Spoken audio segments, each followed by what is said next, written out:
and welcome to the regular council meeting for Wednesday, October 2nd, 2024. We respectfully acknowledge that the land on which we gather is the unceded traditional territory of the Comox First Nation, traditional keepers of this land. There are no approval of late items this evening. If I can get a motion to adopt the October 2nd agenda. Moved and seconded. Any questions or comments on the agenda? All those in favor? Opposed? That passes unanimously. Thank you. We have two delegations with us this evening. Our first delegation will be from our Comox BIA. We have updates on their current initiatives, challenges, and opportunities. And welcome to Pete. Peter, thank you. welcome. Thank you very much for having us. I will be brief because it looks like you got a big evening ahead of you. My name is Pete Chambers, and I'm the president of the local BIA, and our whole sort of mission here is to update the town on a quarterly basis on things that are in the initiatives that are happening within the BIA. I want to recognize Councillor Steve Blacklock, who is normally here, and I guess he couldn't make it tonight because he is our liaison to the BIA, and he's actively involved in everything. And there he is. Apologies. Big thanks to Steve. There he is. And I also want to introduce Lara Greasley, our executive director, is here from the BIA as well. So if we have any questions later, she can help us field them. I wanted to give a few examples of collaboration and engagement between the BIA and town because it's been working really smoothly. And so I just wanted to give a few examples of things. Some of the bigger projects, some of the smaller projects. And coming up soon, we're hosting our second annual Comox Business Matters series. And I think that some of you may have the handout. I don't know how many of you attended last year to some of these sessions, but they were outstanding.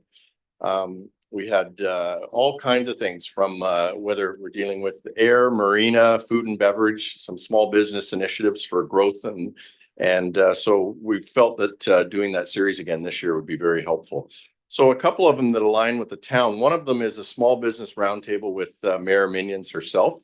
I believe you probably did a presentation last week, I think, to the chamber, and apparently that was just a great presentation. So we're looking forward to the opportunity of having some of our membership sit down across the table from the mayor, listen to what she has to say and get some feedback from the membership.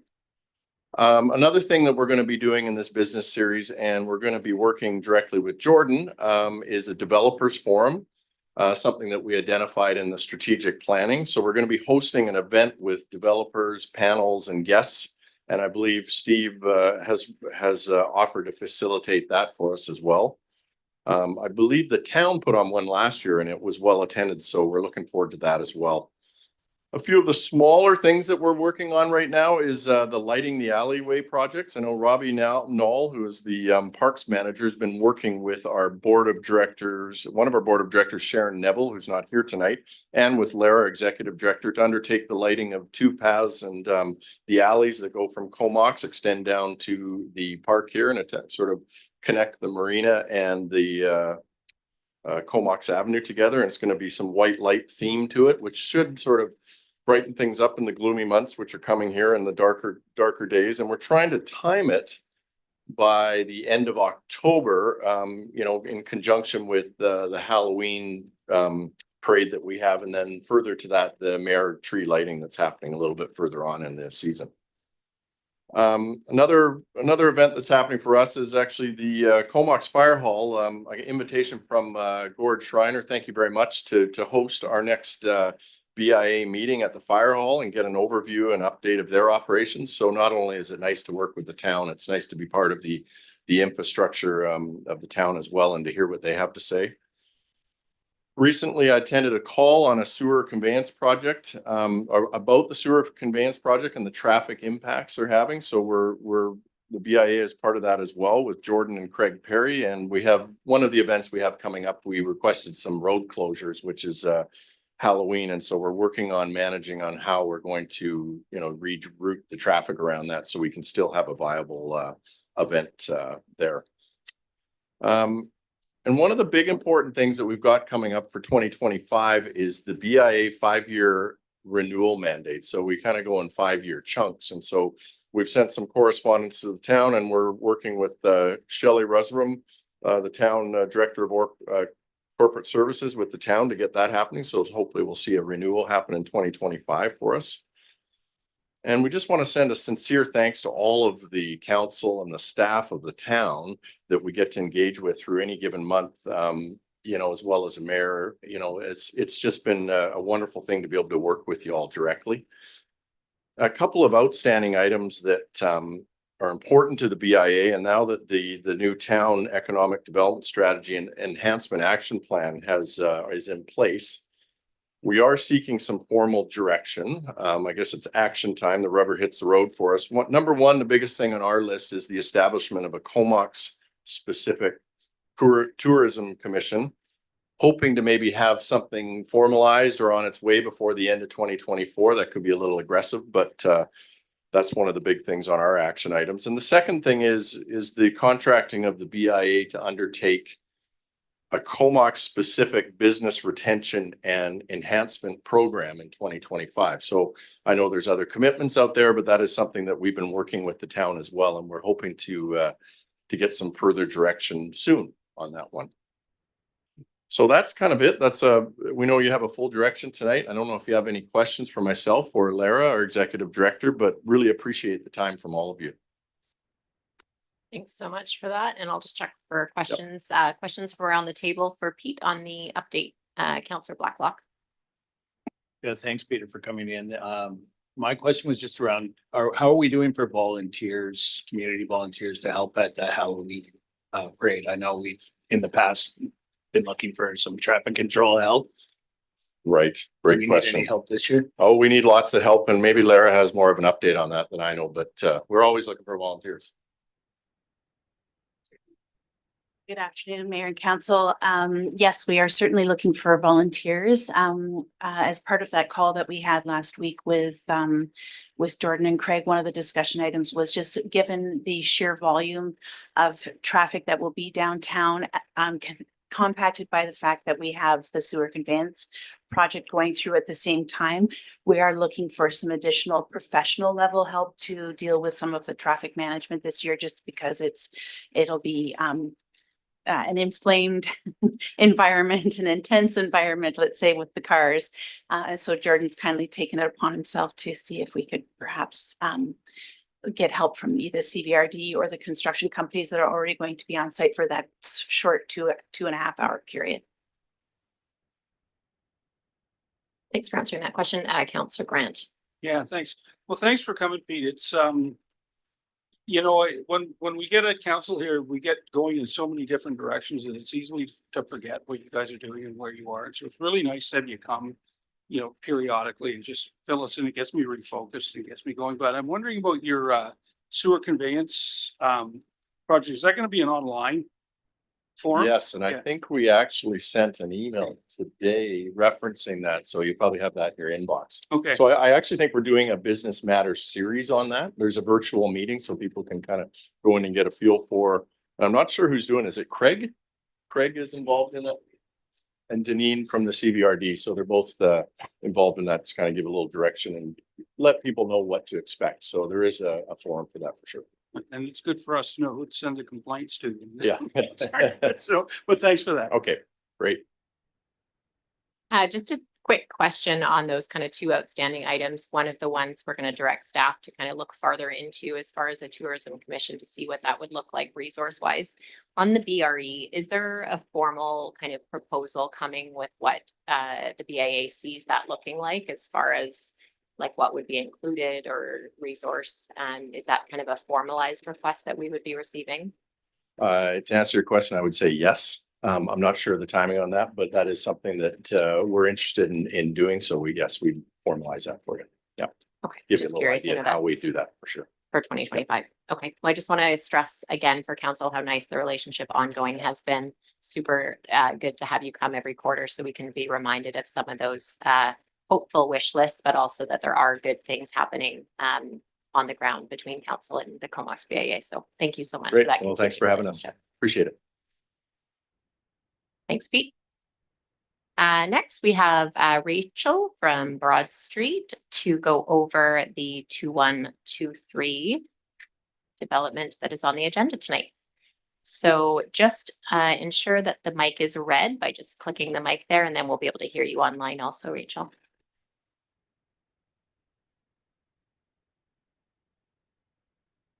Take your time getting set up. There's no rush.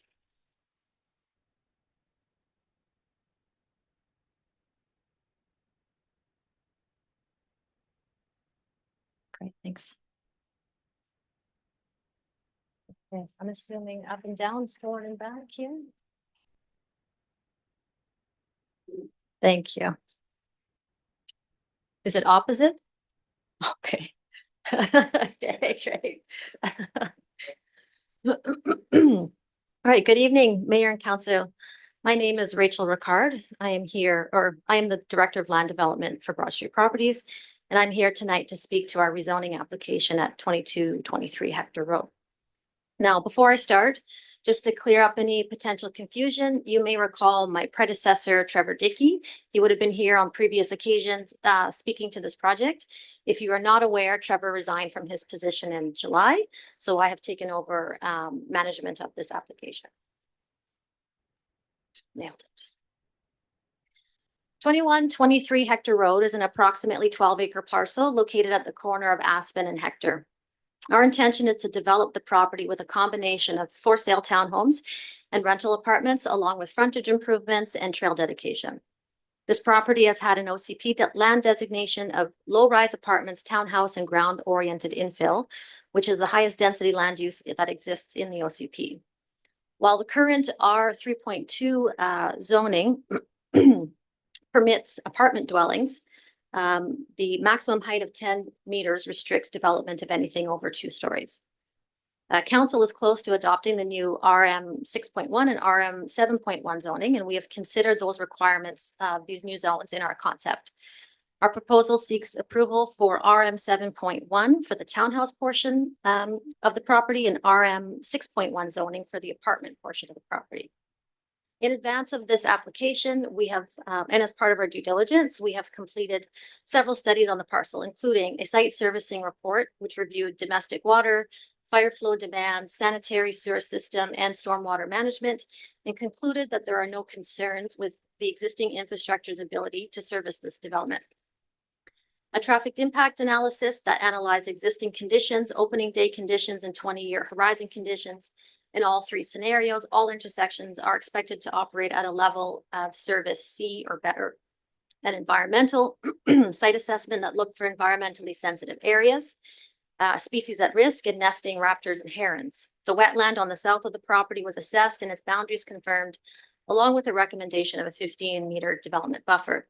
An arborist assessment has been completed to satisfy the town's tree retention policy, and a geotechnical investigation along with 12 months of water table monitoring. All this to say that with all of these studies completed, we are confident that the site can be developed as envisioned in the OCP to provide Comox with much needed housing in both rental and ownership tenures. So the previous development plans that you would have seen contemplated 70 townhomes along with approximately 200 rental apartments in 2 apartment buildings. The wetland was shown to be located in the southwest corner of the site. After reviewing this file, after Trevor's departure, one of the first things we did was to send our biologists to the site to ascertain the boundaries of the wetland. They did this with soil samples using hand auger and flagged the wetland boundaries with ribbon. We then sent a surveyor to the site so they could survey the ribbon, so we could determine the accurate location and size of the wetland. When we overlaid this information with this previous development plan, we realized that we had buildings that were encroaching into that development buffer. We also reviewed the proposed zoning and found that the 2 apartments, both of them exceed the maximum length as prescribed in the RM 6.1 for apartments. So we had to make some adjustments to the plans. The 2 significant changes to our current development plans are the wetland and the phase 2 concept. You'll see here that the wetland now has very distinct boundaries and phase 2 features 3 buildings. Our intention is to develop this property in 2 phases, along with frontage improvements on Aspen and Hector, a 10-meter road dedication to extend the existing CVRD greenway, and a stormwater pond. We hope to break ground on this property next spring, starting with the offsite works, followed by construction of the townhomes, which is expected to take approximately 15 months for the full build out. phase two is still, a start is still to be determined, but our intention would be to stay on the site until the full build out is complete. And depending on approval timelines, we could start phase two as early as 2026. This rendering illustrates the proposed massing in the existing neighborhood and shows a respectful transition from the existing single family to the 4-story apartments. And I just want to note that this is a high level render, and this is not an exact depiction of what the townhomes will look like or the apartment. Phase one will be managed. Phase one will be townhomes and managed by Seymour Pacific Homes. Seymour Pacific Homes was launched a couple of years ago. It's a new business division that was started to develop, build, and sell homes. Seymour Pacific Homes has already spent time developing marketing materials for this project, which has been named Glacier Reach Townhomes. We expect the final color palette to be reflective of the logo that you see here, along with traditional style architecture in 2- and 3-story layouts. The form and character details of the townhouse development will be addressed in the development permit application. Phase two envisions 4-story purpose-built rental apartments with underground parking and surface parking. Again, the exact configuration and siting of the buildings is not finalized, but we do anticipate somewhere between 170 to 180 units in 1, 2, and 3 bedroom configurations. These are some examples of recent 4-story apartments that we've constructed. This is just to provide you with a better idea of what the end product could look like. Like our other properties in Broad Street's portfolio, we build to own, and we would be adding these or this project to our portfolio of over 15,000 units. Now I'm going to scroll back up. So there's one last thing that I would like to talk about, and that is sanitary sewer capacity and the no build covenant that has been recommended by staff as a condition of this rezoning. As I mentioned earlier, we have completed exhaustive due diligence for this property, and we engaged a civil engineer to complete a site servicing report, which included a downstream sanitary sewer capacity assessment. This study was provided to the town in November of 2023, and it concluded, and this is verbatim from the report, the existing town of Comox sewer system is estimated to have sufficient capacity to accommodate the proposed development's sanitary flows. So I will note that there is no mention of this study in staff's report to council, and the study is not included in your agenda package, but staff have made it available on the town's website. I know that the town is working with the CVRD to address the downstream sanitary capacity concerns, and they have recommended a no build covenant on our property until the town is satisfied with a sanitary servicing solution. So putting a no build covenant on title is not a small matter. It's quite a big deal, actually. It's extremely risky. It could potentially leave our site undevelopable for an undetermined amount of time. You know, we're at the mercy of the town. It would leave this site also probably unsellable. And while we know that the town is supportive of all development in this area, and they are, you know, working with us to facilitate a spring start, putting a no build covenant on title leaves us with a high degree of uncertainty. And yeah, I'm sure you know, developers do not like uncertainty. Even though we're hoping for a spring start, there are things like long lead items that we have to order. We're looking already at building the work plan for next spring. So staffing, do we need to hire? Do we need to buy equipment? And as we get closer and closer to that start date and we have uncertainty, at some point we have to stop, pivot, and we have to build somewhere else, because we can't sit and wait trying to figure out when something's actually going to start. So rather than a no build covenant on title on all the phases, we would like to request that the no build covenant apply to phase 2 only, meaning the covenant would apply to the apartments.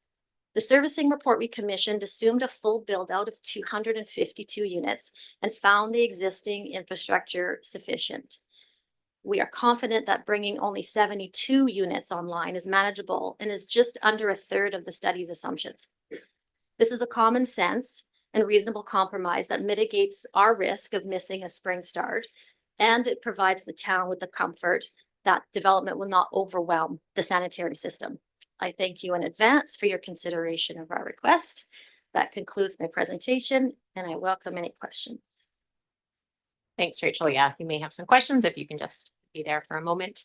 My question, I think, was answered from you. So if the no build covenant was just placed on phase two as a kind of a mitigating balanced approach, phase one likely still would go ahead in the spring if it was placed on half of that property. As long as we can get approvals from the town, absolutely. I mean, if we could have gotten approvals this year, we would be starting this year.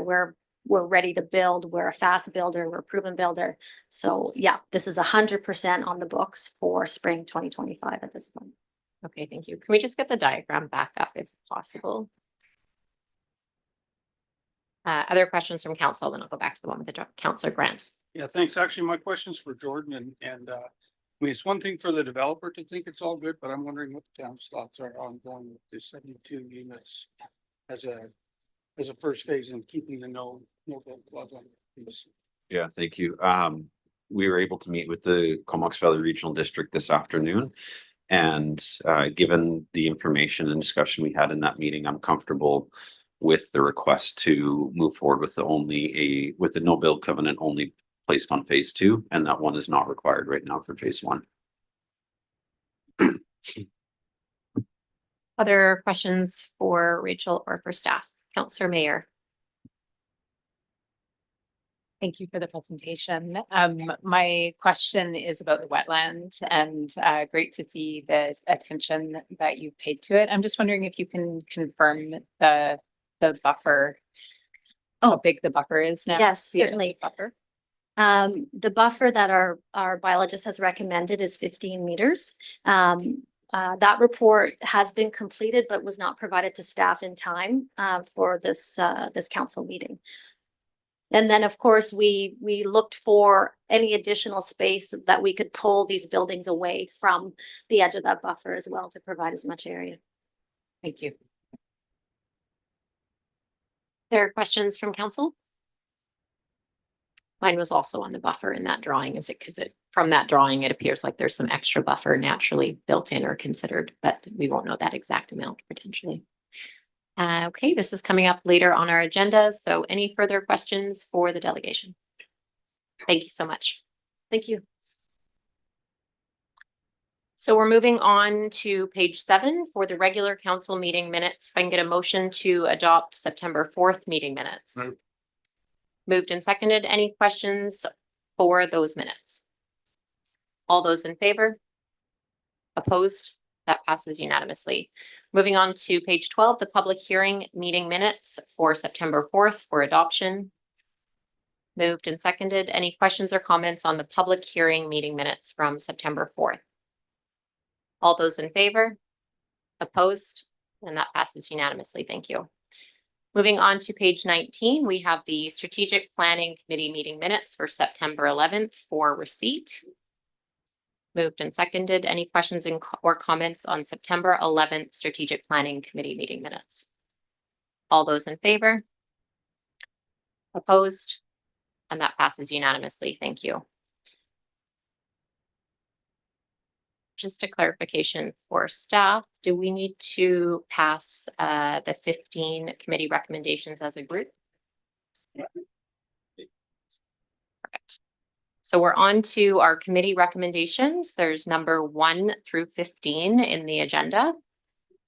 That's been moved, seconded. This is on the climate action and economic development strategy, 15 items. Any questions or comments on those 15? All those in favor? Opposed? That passes unanimously. Thank you very much. We're on to the consent agenda on page 23. If I can get a motion to receive items 1 through 6, although there is no 2, so we'll receive those 5 items. It's been moved and seconded. All those in favor of receipt? That passes. And would anyone like to bring out any of those 5 items for discussion? Okay, we'll be moving on. If there's is there anyone that wants to pull out any consent agenda items? Okay, so we're on to unfinished business on page 30. We have RZ OCP 23-4, DP 23-5, DVP 23-2, 1966 Guthrie Road, Comox OCP Amendment Bylaw 1685.10, Comox zoning amendment bylaw 1850.43, development permit DP 23-5, development variance permit DBP 23-2. And again, this is on the 205 rental units and commercial at 1966 Guthrie Road, up for third reading. Okay, moved. Number 1 is moved and seconded. And questions or comments on number 1? Counselor Hazlitt. Not sure if this is for 1 or 2, but just a couple of things that I took away from the public hearing. And I really want to make sure that we get this right. There was a lot of concern about the buffer that's surrounding the building, that they didn't want people or animals or anything to go into that. Because this is, I mean, relatively early on in the design process, is there a way that we can make sure that that buffer is being maintained by us or by the builder, making sure that we can, you know, plant sufficient amount of trees and shrubs in there, but that we can keep people from going in and out of that, so they're not going to get access to the wall or the wall around the property, the front of the property. Yeah, I think that the design of the buffer would ensure that people aren't going to have access onto the ALR property. And the design of the buffer is it's got the pathway more to the western side of the buffer, and then you've got a significant amount of plantings, you know, starting with bushes and growing into trees as well. You have hedging along the southern portion of it as well. So, you know, a very dedicated individual who wanted to gain access that way would be able to, but I would say that is true today as well. And then sort of one more question. With the again, going back to the public hearing, Guy Sims really mentioned that there's a ton of garbage that's kind of going into his property from either up and down Guthrie or from the surrounding area from the parking lot that's right there. When we're putting a fence in, or we're having them develop a fence, is there any way that the town can work with the developers and we're either building it a little bit higher or making sure that it's concrete instead of chain link, or if it's chain link, is it able to have mesh going through it so that we can limit the amount of debris that's going in there? You know, obviously putting something next to a ALR space and place where you have cattle, you don't want a ton of debris getting in there, and whether or not cows are smart enough to not eat any of the plastics and that are going in there, I'm not entirely sure, but I just want to make sure that in the event that this proceeds along, that we're making sure we're doing everything we can to kind of mitigate the amount of the garbage debris that are getting into that property. Yeah, we heard the concerns coming out of the public hearing, and we've been in consultation with the development group to address this. They've been very receptive to taking a look at what we can do to ensure that we're limiting the amount of garbage. So I think anything that can be done to this design side to ensure that we're keeping that, you know, that buffer solid and not allowing garbage to get through will be done.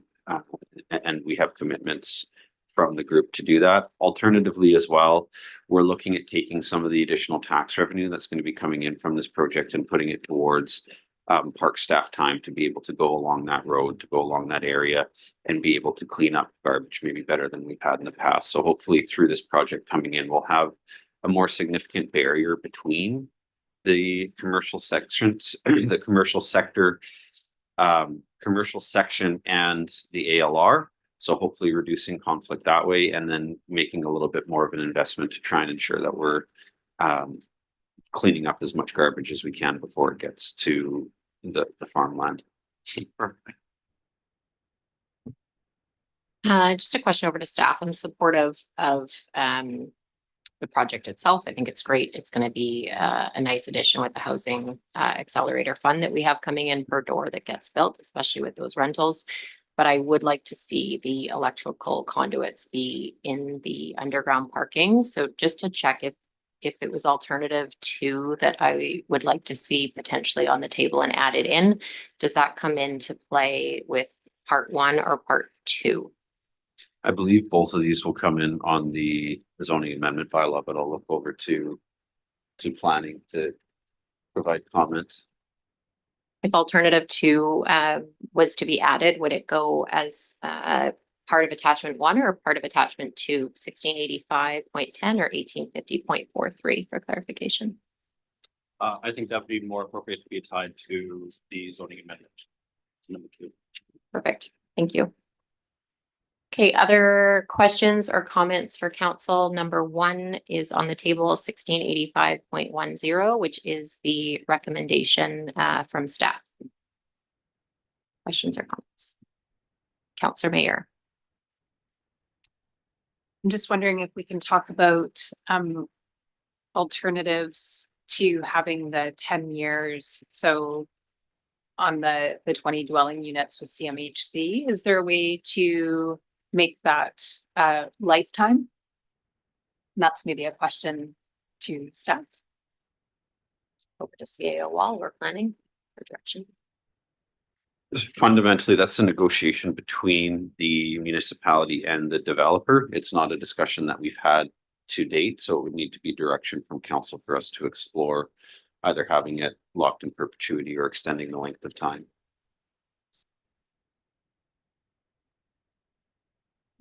Councillor Grant. So would we not want to first decide whether we want the cash contribution or the other one first? Because it may be moot if we all decide we like the cash, right? Yeah, that's the motion, I believe, on the floor is including the cash currently. So Thanks for the clarification. right now, I think we're on the OCP amendment to be given third reading. And it seems like council's comfortable with the OCP, but you want to talk about the 2 alternatives on the zoning. So perhaps moving ahead on the OCP amendment and bringing up the zoning amendment bylaw and having those 2 alternatives discussed. Thank you. So yeah, through CAO Wall, alternative 1 and alternative 2 fall under number 2, both. So the motion on the floor is that Comox OCP amendment bylaw 1685.10 be given third reading, which is attachment 1. Any questions or comments on the actual OCP amendment? All those in favor? Opposed? That passes unanimously. Thank you for getting us to part 2. So now, does anyone want to make a motion to put the Comox zoning amendment bylaw 1850.43 on the table for third reading? That's moved and seconded and open for discussion. Councillor. Sure, thanks, Grant, Mayor. wait for I ya. was just going to make a motion to amend that to include alternative 2, which is the additional electric vehicle chargers in the building. Thanks. We'll give a seconder on that Want me to amendment. second that? Yes, please. I would second that, just so I can talk. Councillor. Oh, sorry. Gat. Is me, okay, so I just wanted to be sure that the class 1 EV chargers are the ones that would go. Like, they're not the great big ones that are 60,000 a piece, they're the little ones that would go with each unit, is that? Like, they're about $500 a piece. I'll get staff to clarify. I thought it was the conduits, but again, Yeah, for clarification, wanna the be sure. conduit is just the actual, not the actual unit, but the correct word. Correct. This is to require the supply of conduit to additional parking stalls. Okay, perfect, thank you. Okay, so there was a motion with the amendment to add alternative 2 to have EV conduits in the parking. I believe we have to have a vote on the amendment. Yes, and I think we also need direction on the number of parking stalls that council's seeking. You could go to a total number, you could look at a percentage as well.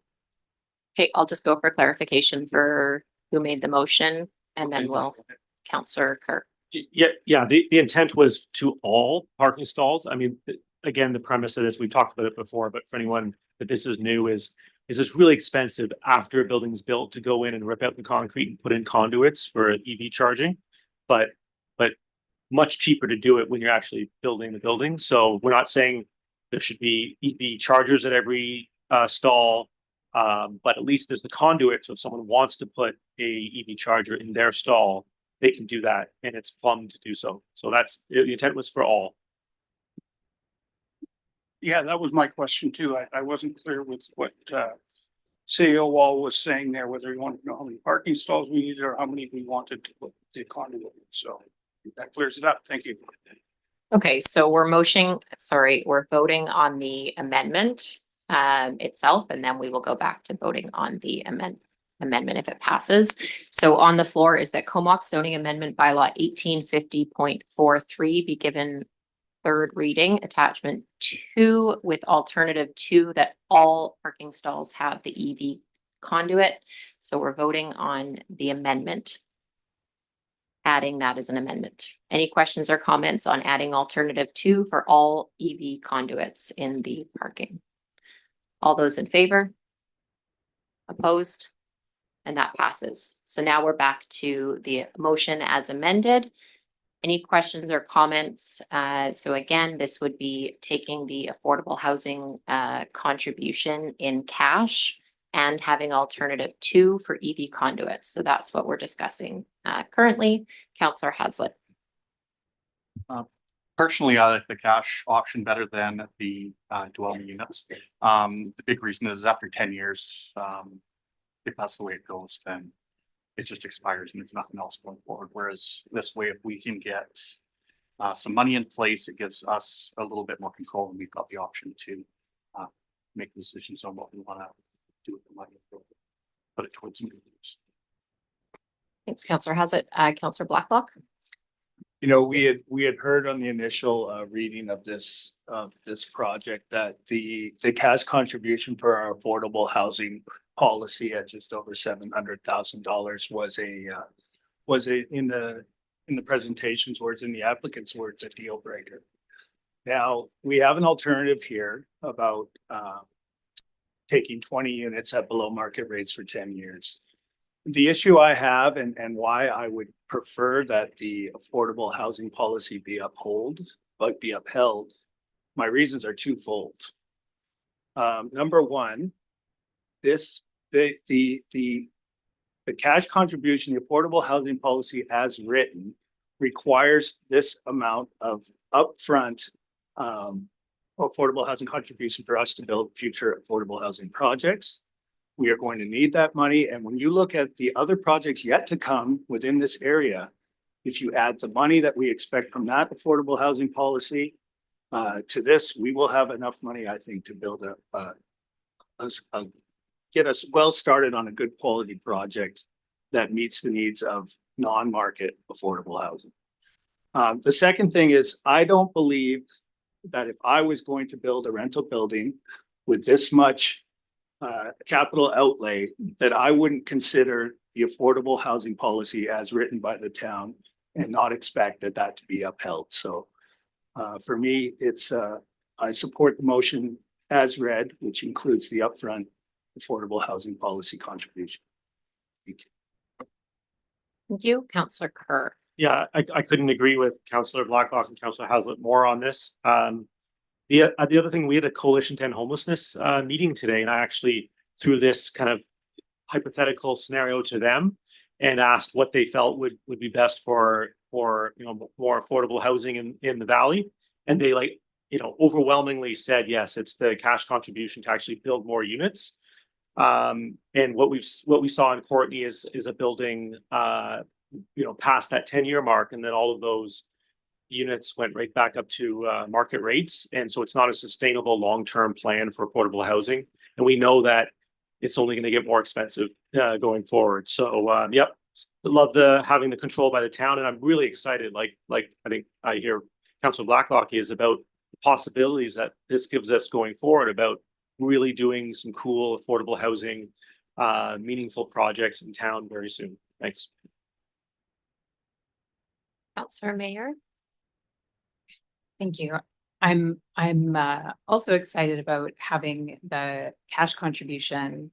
However, if we could have units in all the builds that were guaranteed for life, that would be a different kind of conversation. Since that's not on the table, I'm happy to stick with the current policy. Any other questions or comments before we go for vote on the Comox zoning amendment bylaw for 1966 Guthrie? Okay, I'm also very supportive. I think it checks off a lot of the housing boxes that we're trying to do, and just being through the process of when we approved that policy. We did a lot of community consult work. We did a lot of consultation with development, and I do think it's important to uphold what we passed in 2021. So any further comments? All those in favor? Opposed? And that passes unanimously with alternative 2 added in there. Thank you. So there's no special reports this evening. We're on page 164. We have RZ 23-6, 458 Anderton Road, Comox zoning amendment bylaw 1850.45. Second. Moved and seconded. And any questions on the recommendation for 458 Anderton Road, which is to permit 16 townhouse units in 4 two-story buildings at that address? Councillor Blacklock. You know, I would note, this project to me is a good fit for the Anderton corridor. You know, Anderton corridor is a transit service corridor, and we have some examples of successful multifamily projects on this corridor. I would also note this developer is paying upfront a $97,000 into our affordable housing contribution fund. And it's a proven developer. Obviously, the same company has done the project adjacent to the north. And I think that's a very successful and good looking project. So I look forward to this is a different format as originally proposed, but I certainly speak in favor of this rezone. Other questions or comments on 458 Anderton? Just one question, possibly over to, I'm not sure if it'll be planning or public works, but through CAO Wall. There was some community concern about water displacement going back onto Holly Place, going back when they were building 468 Anderton. Has there been any further communications at all, or has that come up as far as runoff water on the back cul-de-sac behind it, or is that kind of a one-off potentially? I'll pass it over to Director Ashfield.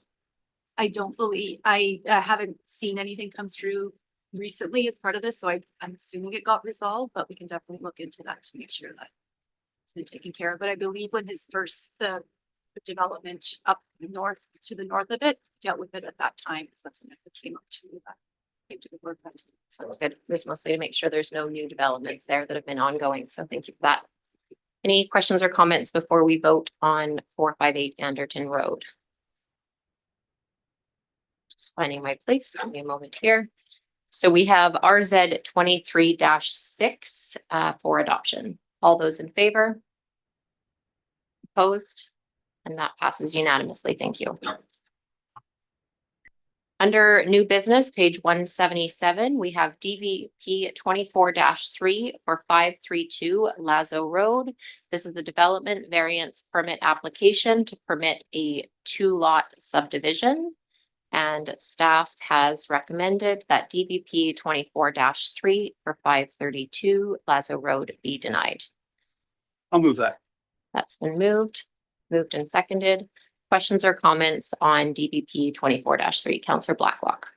This question to staff, I took the liberty of doing my own little investigation into this property, and I know the original sales package for when this property was acquired in 2000 and I believe 2012.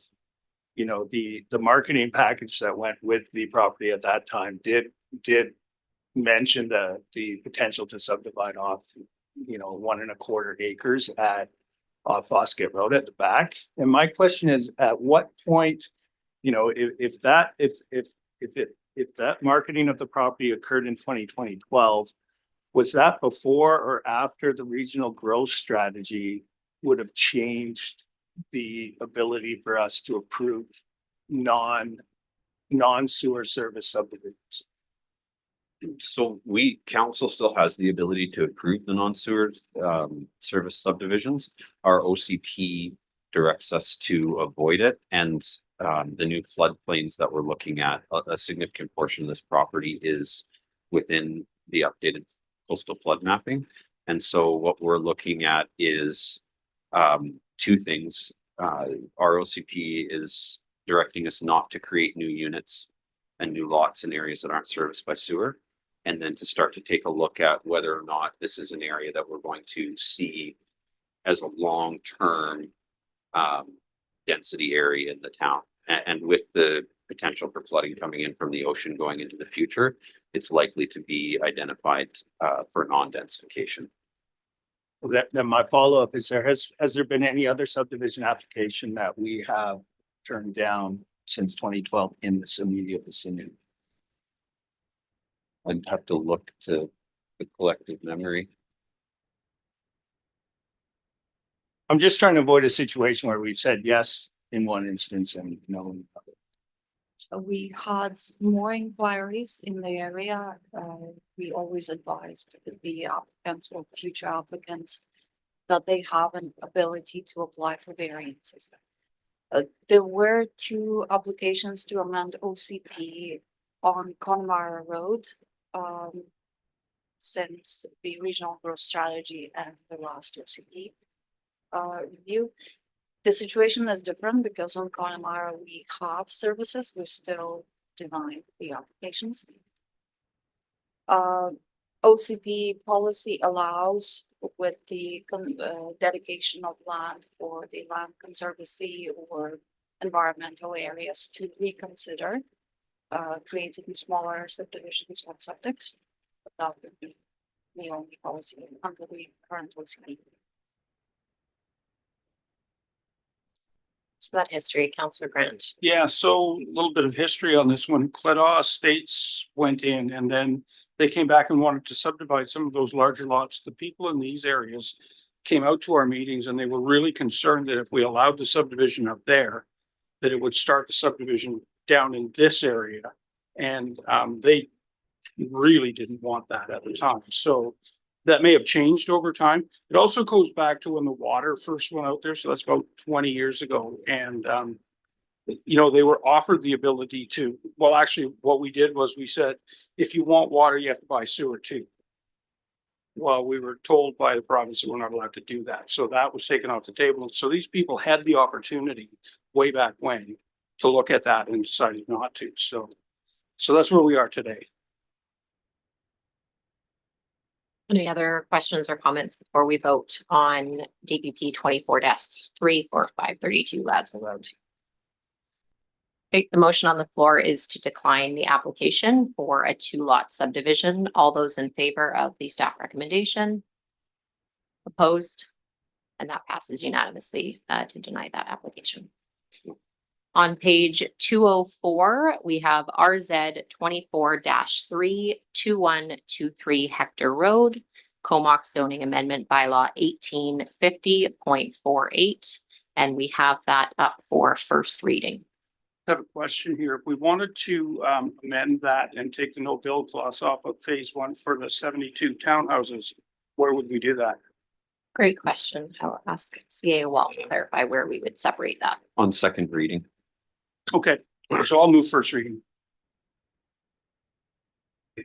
Okay, so first reading has been seconded. Any questions or comments on first reading?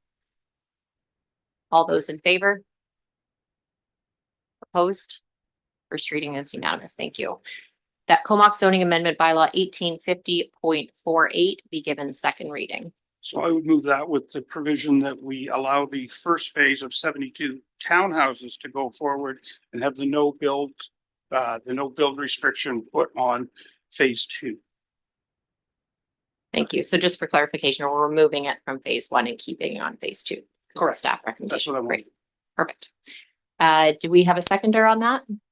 Councillor Haslett is seconded. So again, just to clarify, that is to say the no build covenant would be off of phase 1, which is the 72 townhouses with the 15-meter wetland buffer, and remain on phase 2, which is the rental apartment buildings. Questions or comments on that motion? I think we have Councillor Blacklock and then Councillor Kerr. My question is, if you're going to do that, do you have to legally subdivide the property so you have 2 titles to register the section 219 covenant on? Or can you register a section 219 covenant on phase 2 of one legal property? We can do, I believe we can restrict zoning onto onto part of a lot, but these are gonna be subdivided anyway. Okay, so it would be upon completion of subdivision, we would register the section 219 covenant on only the north lot? The apartment lot?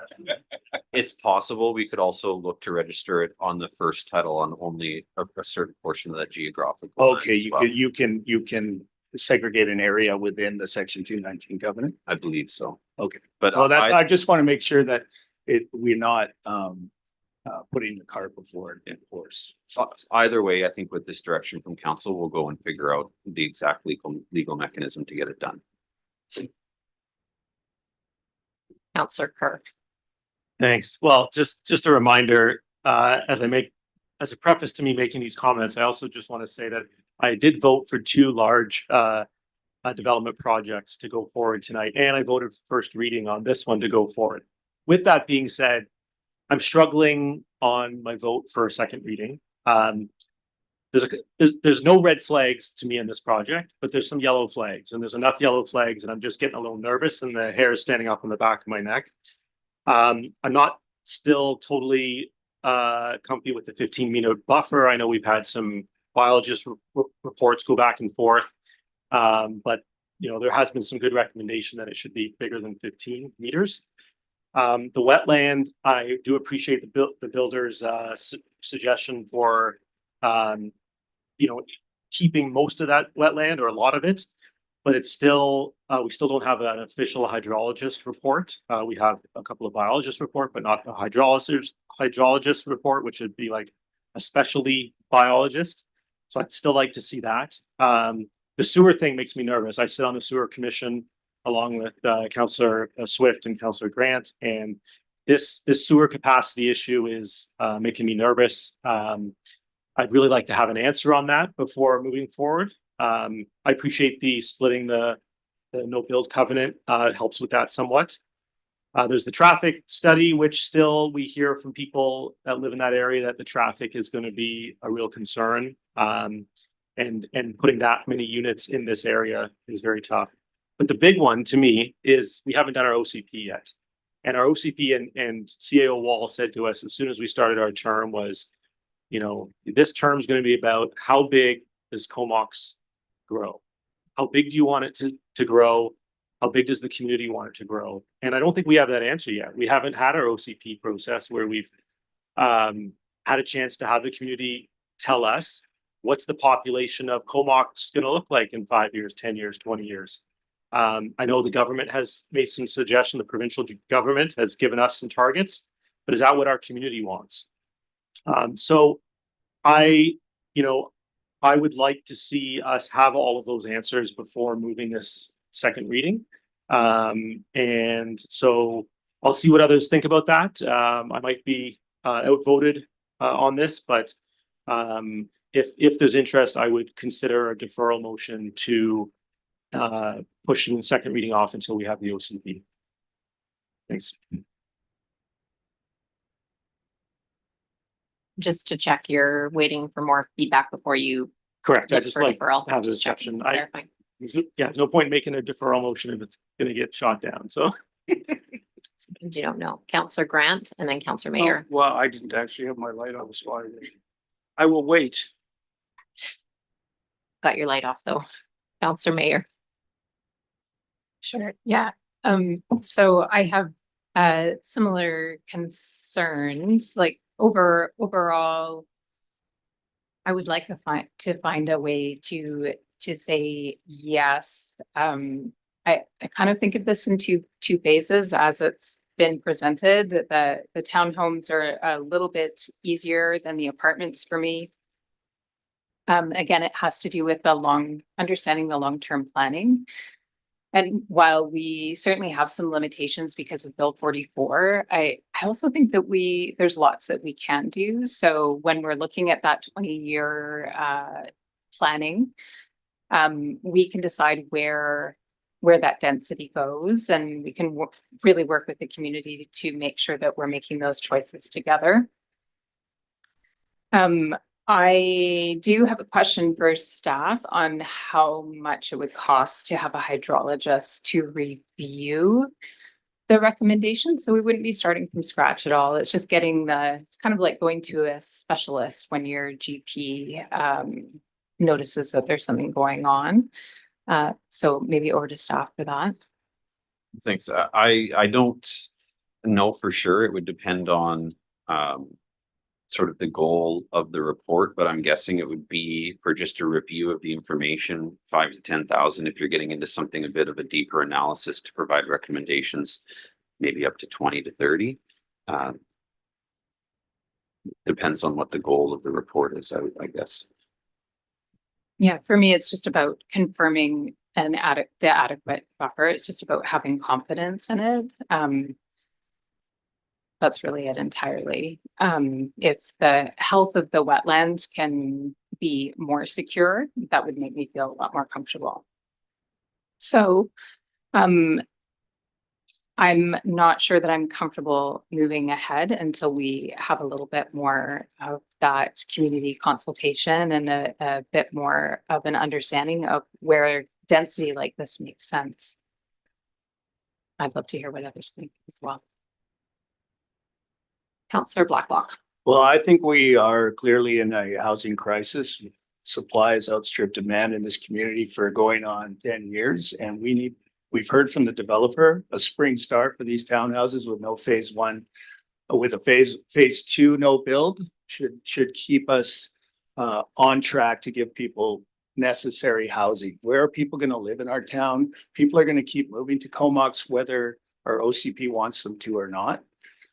So I think we need to provide enough supply for them to buy to move into our town and call it home like we do. Thanks. Counselor Hazlitt. Well, I hear that what you guys are saying. I agree with Councillor Blacklock on this. We're in the middle of a housing crisis. We did just have CBRD housing needs assessment coming that said that we need 3,300 homes here now, and we're quite behind on that. It's easy to see from the presentation earlier that the changes have been made on the developer side regarding the buffer and the wetland, and it looks like they've done considerable amount of work to change the layout of the property and take that into account. I trust the reports that have been done by the group. In the event that it was done in bad faith, then they're going to get taken to court for a long time and they're going to lose their accreditation. So the reporting that comes in from these biologists, I think, has to be taken at face value. I don't know. That's why they're hired to write the reports. So based on that, as well as the government pushing Bill 44 down on us and the housing needs assessment and everything coming along, I think we sorely need housing in Comox, and favor to move forward. Any other questions or comments around the table before we go to vote? I just want to recognize trying to figure out the right balance between housing and the environment is basically two colliding things. So the scale of balancing those out has been a challenge and given us some very good discussion. But my biggest concern was on that no build being on both phases or taken off completely. So I'll vote in favor, knowing that the 72 townhouses can be considered that very challenging balanced approach. And I do hope and believe that Broad Street will take that into consideration when they're building the design around the continued wetland, that has been a concern of our council and community deeply. So I hope that can be taken into consideration. So we're on number 2, the Comox zoning amendment bylaw 1850.48 be given first reading. It does have the amendment that the no build covenant is on the phase 2 apartment buildings, and it will be taken off phase 1, which is the 72 townhomes. I thought I said second reading. Did I say first reading? Okay. I did need second. We're on number 2, second reading with that amendment as mentioned. All those in favor? Opposed? And that passes. The third item we have is that the subject property located at 2123 Hector Road during the 2025 Comprehensive Official Community Plan Review be considered for inclusion within DPA number 11 Wildlife Corridor. If I can get a motion and a seconder. That's been moved and seconded. Any questions or comments on number 3? All those in favor? Opposed? And that passes unanimously. Thank you. We're now on page 451, Comox Tax Exemption Bylaw 2036 for first, second, and third reading. Again, that's on page 451. It's been moved and seconded. Questions or comments for first, second, and third reading?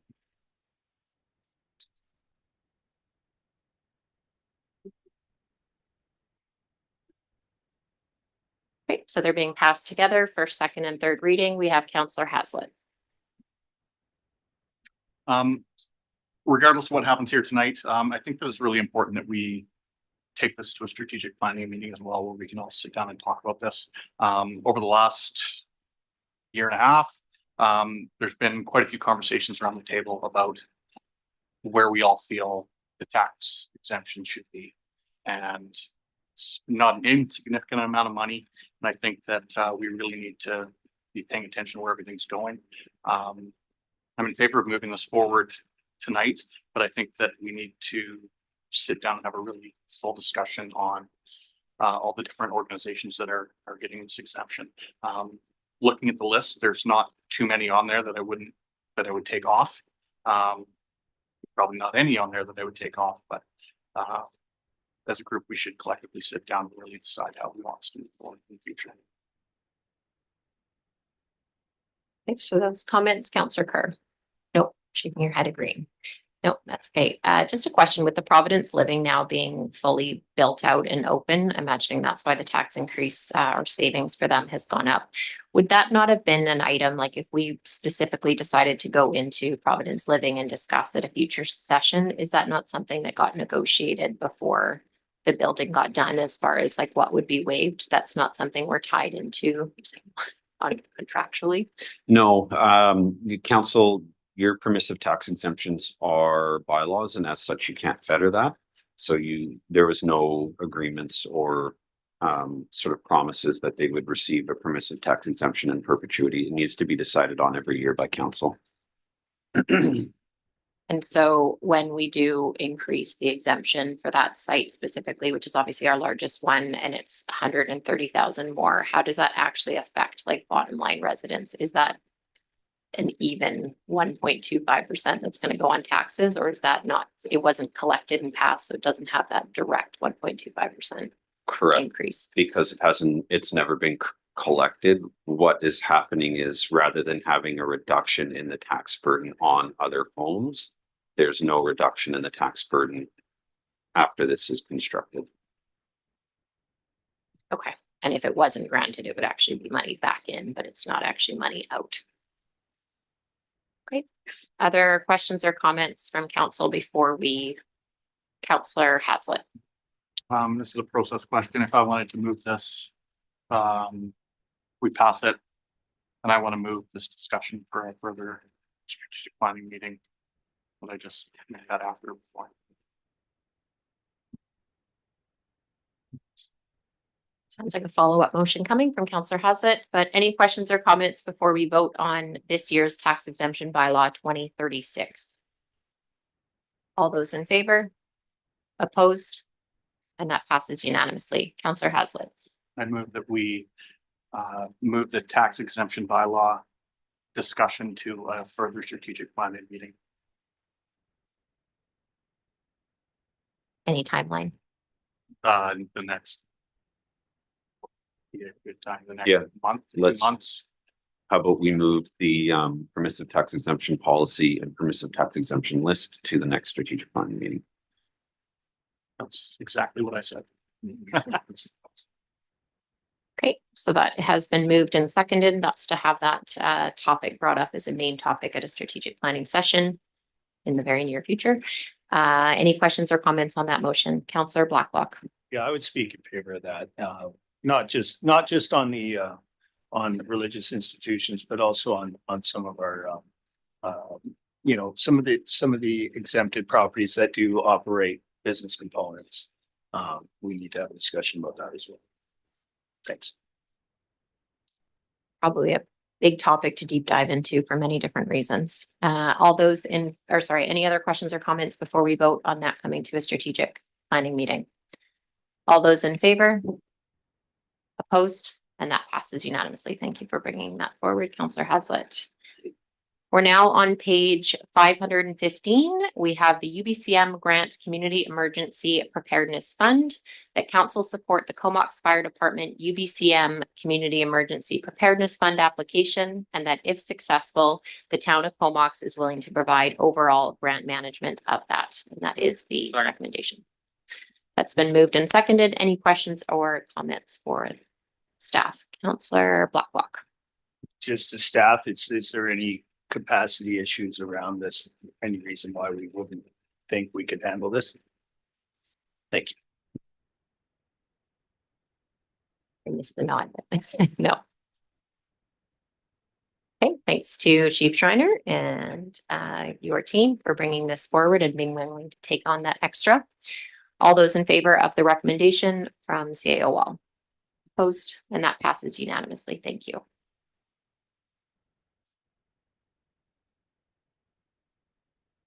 Just finding my place again.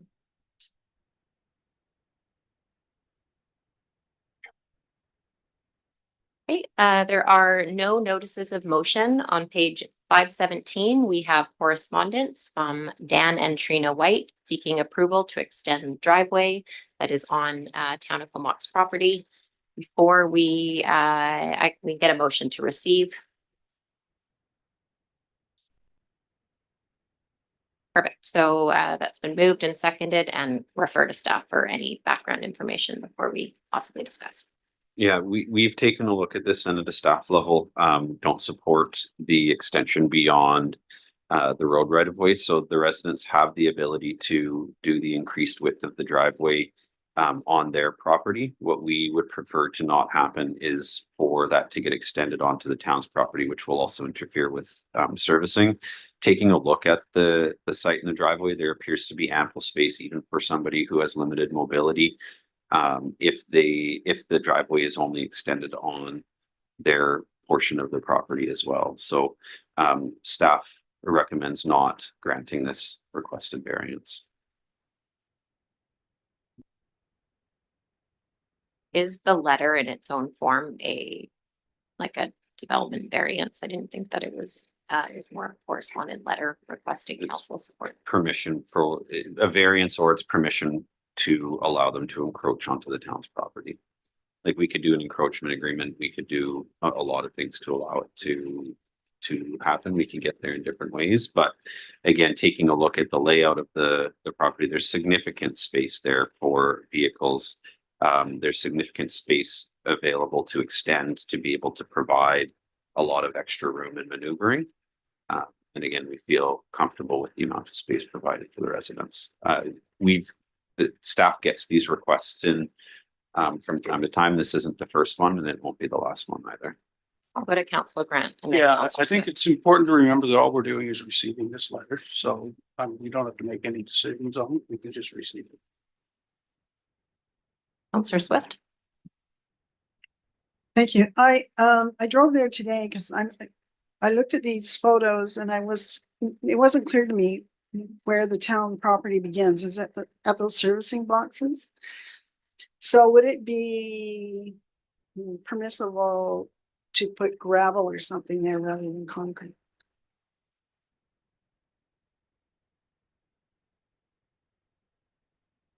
They could put the gravel there, but what we're trying to do is the width of the driveways per our standards for subdivision bylaw and our zoning bylaw, and we're trying to ensure that we're reducing that amount of conflict for pedestrians, cyclists, infrastructure that we might want to put that is in there. So time of protecting it. So if we put the gravel, they're still going to drive over it, which is what we're trying to manage, I guess, at this point. So as CAO Wall had mentioned, that the driveway is beyond the 5.5 meter width already.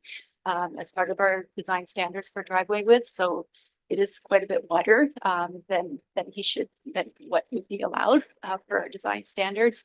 And then as you get to the services that you see in the pictures, that's where the property owners has the right to expand it so that he can widen it going up to his driveway or up to his front door. That's permitted as well, so they can widen it wherever they would like on private property, but we're trying to control it within the town's boulevard and right away so that we can again minimize that conflict within street trees and protect our infrastructure that's within the boulevard. And I'll just add one thing onto that. We're also hearing from the accessibility committee that they run into significant issues with the amount of letdowns that you have on the roads. They don't want to see those increased or the width increased either. I think that also when I read this letter, and it doesn't really say what the issue is, but there's some disability in here, and if it's mobility, then putting gravel down might not probably won't work for them. So Okay, I'll just, I drove by also and it seemed like there'd maybe be an easier solution than there is, but we have there's a motion to receive the letter and to refer back to staff for those conversations to be happening directly and following bylaw. So if there's no motion, I'll just do a vote for receipt of this correspondence at this time, unless there's any other questions or comments. All those in favor of receipt? Opposed? That passes for receipt at this time and referred back to staff. So there are no late items. We're going to do reports from members of council, and this will just be if you have any new knowledge or information to share about events in the community that have been attended or meetings.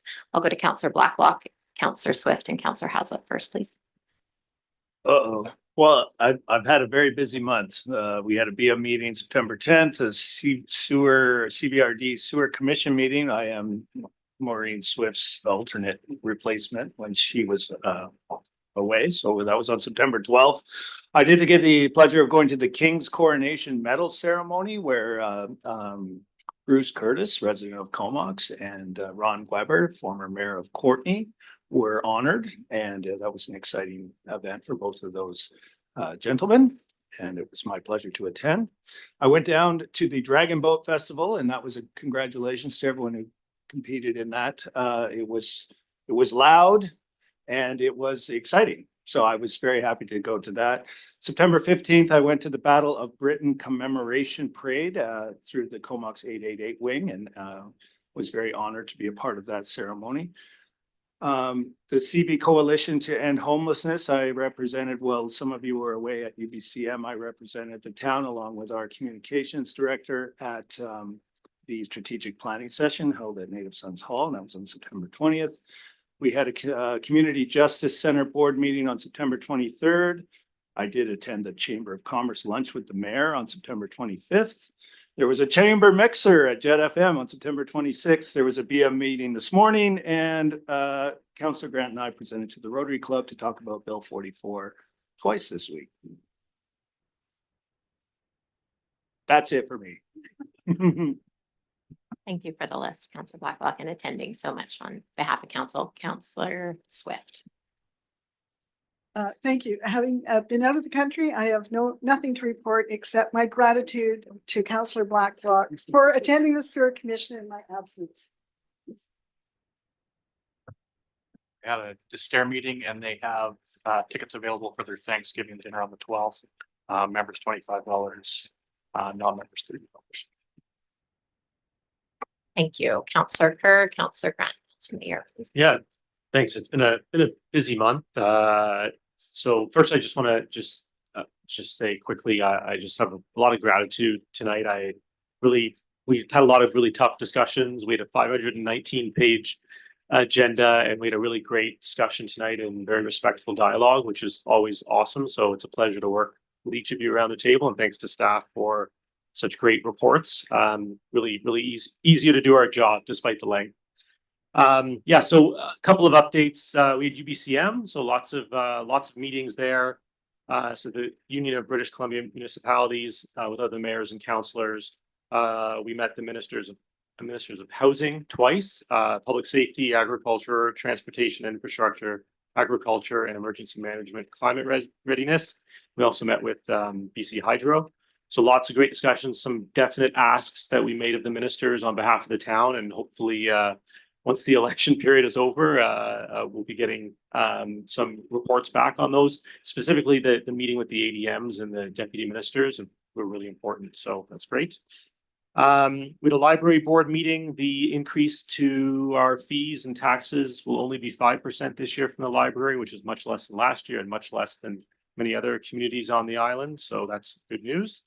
Met a couple of doctors who are visiting the town looking to come practice in the valley, and which is great. We're up over 45 doctors recruited over the last 3 years. We had a Nautical Days debrief meeting, and lots of learnings from the year. So much happens in 3 days. So much good happens, and so many things we can do even better next year. So thanks to Cami as well for all of the staff support on that. And last but not least, we had the Recreation Commission meeting, and we moved forward on the second turf field. So for any soccer, baseball, rugby, any other turf players in the valley, we should have the turf field up and running late 2025. So that's pretty exciting for the community. Thanks. Yeah, so I attended many of the same things. I didn't go to UCM, by the way, but I did go to the sewer and the rec commission. Also went to the RD meeting last week, and one of the things that came up there was the solid outreach. And they are a group to go around to the homeless in Courtney or wherever they happen to be and provide outreach and support and try and do whatever treatment they can for those folks. They came looking for $100,000, and interestingly enough, Councillor Hillian from Courtney wasn't 100% sold on the RD actually giving them money. He feels it's a provincial thing, and I kind of, so that was interesting to see. We also had the annual transit report for improvement, and what they're looking at adding this year is 5,000 more hours to, I think it's Route 2 for the buses to go to the farmers market, the food bank, also 1,800 hours for Cumberland, and 150 hours for the Handy Dart. So total bill coming out of that is about 600,000 more. That's to the entire RD. That's not our share, but that was the thing. And I would just remind people that we have the elected officials forum tomorrow on the climate action. So 11:45 tomorrow. And also Steve and I had a chat. I think he said a chat with Rotary Club regarding EGPEV. And it sounds like we may have to go on the speakers tour because we got requested to go to another 2 Rotary Clubs as well. So I don't know what we did, but they liked it. Thank you for doing those. Councillor Mayor. Thank you. So we're looking for board members for the Comox Museum and Archives. If you folks know of any people who would be good for that, please send them my way, and I will connect them with our board chair. Some interesting Food Policy Council stuff this month. The CBRD is refreshing the agriculture plan, and we heard from the staff in Port Alberni who is implementing the equivalent. Implementing plans is always the most difficult part. And they hired a staff person with a really interesting mix of skills. So it was some great presentation and just very thought-provoking. It was the National Day for Truth and Reconciliation on Monday. So I went and did the walk, and thank all of the volunteers and organizations that organized that. And I think that's it. Thank you. Thanks, everyone. I'll try and make this brief. I just want to mention that October 6th to 12th is Fire Prevention Week. So our fire department is having a open house on Sunday, October 13th from 10 until 3, and they'll be open for the public. They are also doing a couple of smoke alarm events with collaboration with the city of Courtney. So thanks to Chief Shiner and his team for hosting that open house. And it looks like the theme this year is making sure all your smoke alarms are up to date and working in your house, which is obviously very important. So that starts in a couple of days, October 6th to 12th. Also attended the National Day for Truth and Reconciliation. It was very busy at the Philbrook Center. They were turning people away pretty much right as the event started because so many people from the community came out. So that was really nice to see.